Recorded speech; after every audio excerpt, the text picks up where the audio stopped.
Welcome to Marketplace Finds, where we show off some crazy and interesting cars for sale, judge what we think of the price, then order it in our tier list. This 1974 Dodge B100 is a father's worst nightmare. It has the nickname Simple Pleasures written down the side, which already gives you an idea for what's to come. On the front plate it says rock and roll, which is the movement of the van when you drive past it at midnight in a car park. But even worse is the rear license plate being black light, and the surround says first lesson is free, which made me throw up a little in my mouth. When you open up the back door, you're greeted by shag carpeting, purple LED lighting, fuzzy dice, and a literal chandelier. The ceiling glows like the inside of a lava lamp, and the rear bed is wall to wall of pink fur, flanked by pillows that look like they belong in Prince's backup tour bus. I hate to think of the smell, and how many potential children have been spilled into the carpet. The pillows are placed widthways across the van, which means you have to sleep in the fetal position and ponder about your mistakes. As an added bonus, you have fully rotating cuck chairs, if that's what you're into. Ignorance might truly be bliss if you're not planning on ripping out the interior and setting it on fire. Next to the driver's seat says 2%, which is probably the number of women leaving who actually felt any pleasure. The seller wants $15,000, which is steep, but not surprising, as he needs to fund his multiple child support payments. This 1967 custom-wide body RollsRoyce really defeats the purpose of having a Rolls-Royce. The original car is classy and elegant, and probably has coins shooting out the exhaust for all the peasants admiring to come and pick up. This custom build has the Rolls license plate, which sets the tone for the rest of the car. The front end has been completely reworked in an attempt to make it look modern, but it lands somewhere between Darth Vader and Melted Candle. The poor grille got blacked out and the rear is smoothed out with custom tail lights. The paint tries to be sleek, but ends up looking like a cheap wrap job, as the attempt to modernize this vehicle has ruined all the sleek and luxury it once came with. Stepping inside, we're greeted by the original white leather interior, which surprisingly still has some class left in it, though could do with a bit of a clean. The fold-out tray tables are a nice touch if you plan on eating disappointment in the back seat. Some of the door panels look chewed up and neglected, but the wood dash and steering wheel at least try to remind you of the car's once noble bloodline. The seller wants $29,000 for this vehicle, so you're better off just buying a Toyota Crown instead. Give me a hell yeah! So you thought a regular lifted F250 with some subs in the back was cool? Cute. This Florida-born Frankenstein said nah, and decided to weaponize decibels. What you're looking at is a 2003 Ford F250 Super Duty that's been tuned, lifted, painted like an oil slick, and stuffed to the brim with more speakers than a Guitar Center inventory dump. It's less of a pickup truck and more of a mobile speaker box, perfect for announcing your presence from 3 counties over. There's a full hydraulic stunt wall in the bed that deploys like Optimus Prime's evil twin and reveals a literal armory of speakers.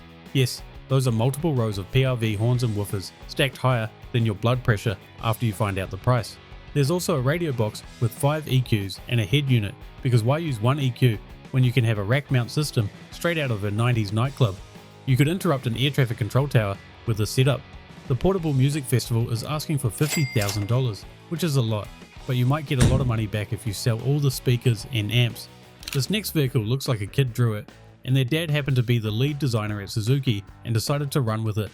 It's a 1996 Suzuki X90, an extremely quirky minicar that was once rated the 13th worst car produced in the last 20 years by Top Gear. With its weird bubbly body lines, removable T-top, and even 4-wheel drive with a 2-speed transfer case, it's odd in all the right ways. The X90 is kind of like a pug dog, being ugly, slow, and it doesn't know what it is, but somehow you and everyone else loves it. This one does have some extra mods, such as a small lift kit, an LED light bar tucked above the front bumper, and a goofy spoiler that really doesn't help with the looks. The seller states it has a clean title and is road legal, which is a bonus being a Japanese import, and they are looking for $11,000, which is honestly a good price if you want to be bombarded at every gas station fill up. Put this thing straight in the dump and set it on fire, because I hate it. It's a 1999 Chevrolet Cavalere trike that some weirdo has spent a lot of time and money on. What used to be one of the most boring commuter cars has insanely been turned into a convertible and a trike combination. I am just struggling to wrap my head around why someone chose this specific build, or more specifically this car, to do it too. They have even built a homemade cargo box on the back that doubles as the taillights, and as much as I hate it, it has been very cleanly built. The seller states it has no reps in the seats, which is an odd selling point. However, this thing will definitely need to be garaged, and you'll have to check the weather report every time you leave the house, otherwise the interior will get ruined. The seller makes no mention on how it handles, but probably something close to a shopping cart missing a wheel. It's been listed up at $3,500. which is either a bargain or an extremely expensive way to get your picture taken at every gas station. At first glance, it looks like this truck lost a bet to a middle school art class and became a moving canvas for every Sharpie they had. Look closer, and it's a street art themed fever dream with more demons than a Slayer music video. Lowlife is painted across the side, which works both ways in that the truck is low to the ground and that the only person who would own this is also a lowlife themselves. The seller calls it rare and one of a kind, but I don't think that's a selling point for this car considering I could pay a bunch of hippies to do the same to my own truck for 20 bucks.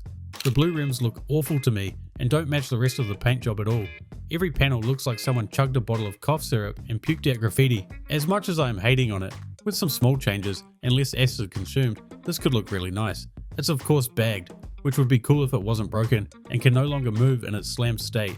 No interior photos were included, and they're asking for $8,000, which is a lot for a truck that can't move, and it looks like it escaped from a Nickelodeon nightmare.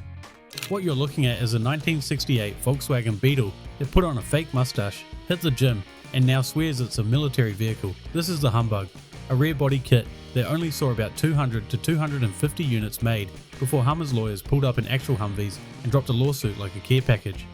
Honestly, it's kind of hilarious and kind of awesome.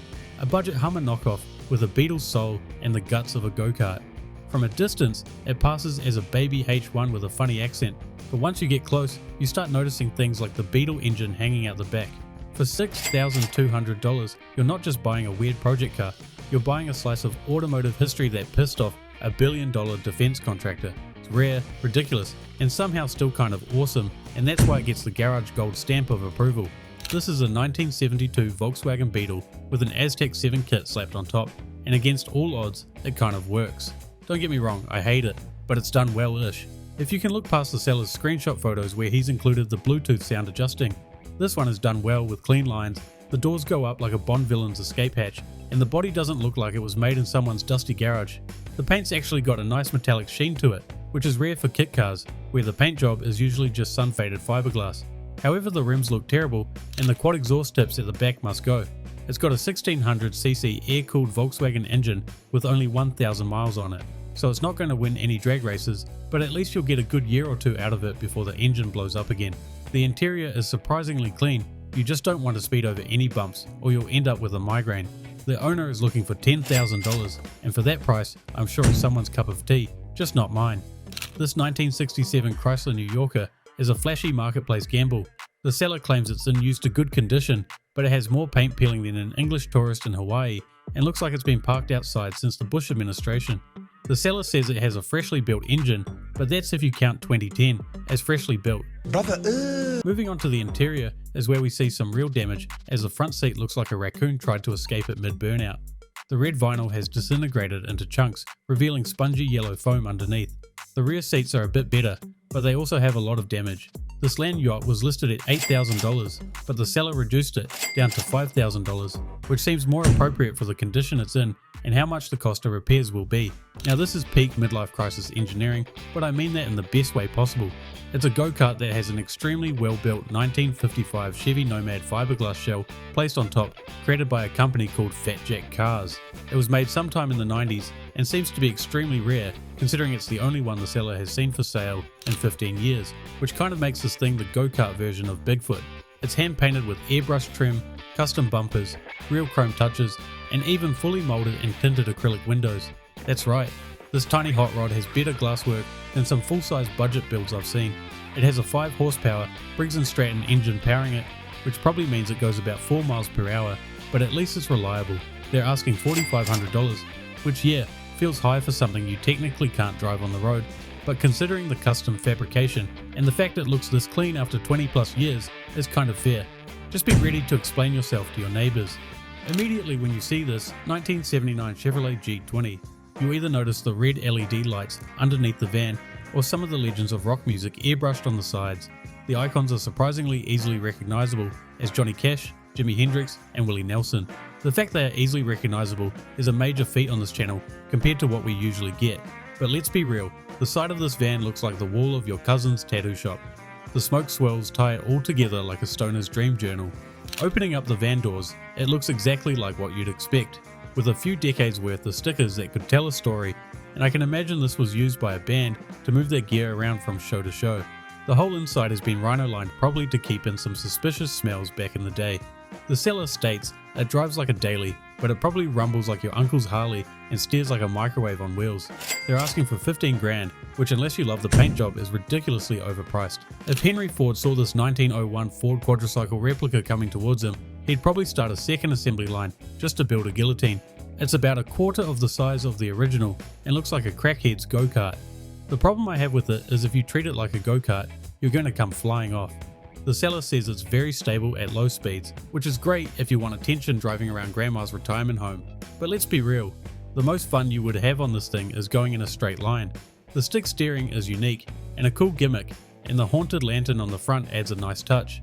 As per usual, it's got some issues where the drive wheel is currently off because the grub screws need to be set, and one tyre has a bad inner tube, which basically means if you want to actually drive it, you'll need to finish building it first. They're asking for $1,400, which is far too much, unless you want to cosplay as a Victorian Uber driver. If you want to be the coolest dad on the planet, then I've got the perfect car for you. Well, it's actually a golf cart, but it's built like Mater from the Cars franchise. He's got the smile, the googly eyes, the buck teeth, and what appears to be a chunk of a washing machine glued to the hood for realism. Whoever has built this has done a fantastic job. They even threw on some flashing toe lights and a rope-operated fake hook. The attention to detail is amazing, and all the lights surprisingly work with the new battery installed last year. The seller claims it's fast and super fun. It really just looks like it needs a good dusting. They're asking for $8,300, which seems a bit steep, but you can make your money back attending kids' birthday parties. Here's how the final tier list ended up. Let us know what we got wrong, what we got right, and if there's anything you'd change around. Otherwise, thanks for watching. If you have any weird or interesting cars, you can send it to us on our Instagram. Otherwise, like and subscribe, and I'll see you guys in the next episode.